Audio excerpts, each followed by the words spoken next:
One of the men charged with taking part in the Southside explosion case goes to court tomorrow in South Bend. It is the final hearing before jury selection begins on Thursday. Prosecutors say that Mark Leonard is the mastermind behind the 2012 Richmond Hill explosion. The blast killed 2 people and damaged and destroyed more than 100 homes.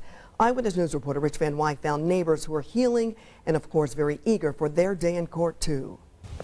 This is what is left of the home that blew up in a horrific fireball 2.5 years ago, changing the Richmond Hill neighborhood forever. It is a neighborhood still scarred, but it is a neighborhood that is healing. There we go. I got it. The blast destroyed Sarah Shout's house.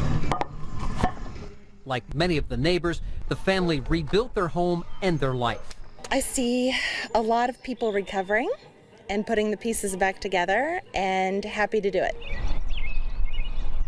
After 2 years of enduring the eyesore that had been the crime scene, neighbors recently tore down the ugly fence and cleaned up what no one else would.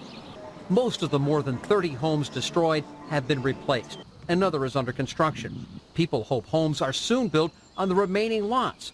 The small memorial to victims Dion and Jennifer Longworth was taken away. It makes me happy because it means that people are moving on. They're remembering the lost loved ones, but people are trying to put the neighborhood back together. As they prepare to participate in the trial against Mark Leonard. He's the accused ringleader of a scheme to collect $300,000 from insurance companies by destroying the home of his girlfriend, Maserati Shirley. Leonard is charged with 52 crimes. They include murder, arson, conspiracy, and fraud. Prosecutors intend to call 175 witnesses, introduce 2,500 pieces of evidence during a trial expected to last 6 weeks.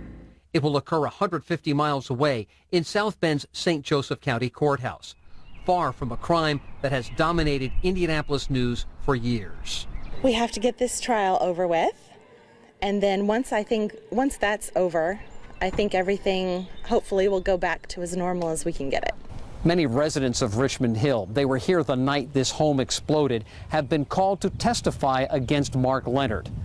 No doubt they will have to relive the horror of that night in November 2012. Rich Van Wyk, Channel 13, Eyewitness News. And Eyewitness News reporter Rich Van Wyk will be covering the trial, beginning with the case's final pretrial hearing tomorrow. Jury selection should begin on Thursday. Opening statements are set to begin next Monday. We'll, of course, bring you details of the trial each and every day right here on Eyewitness News, on WTHR.com, as well as on social media.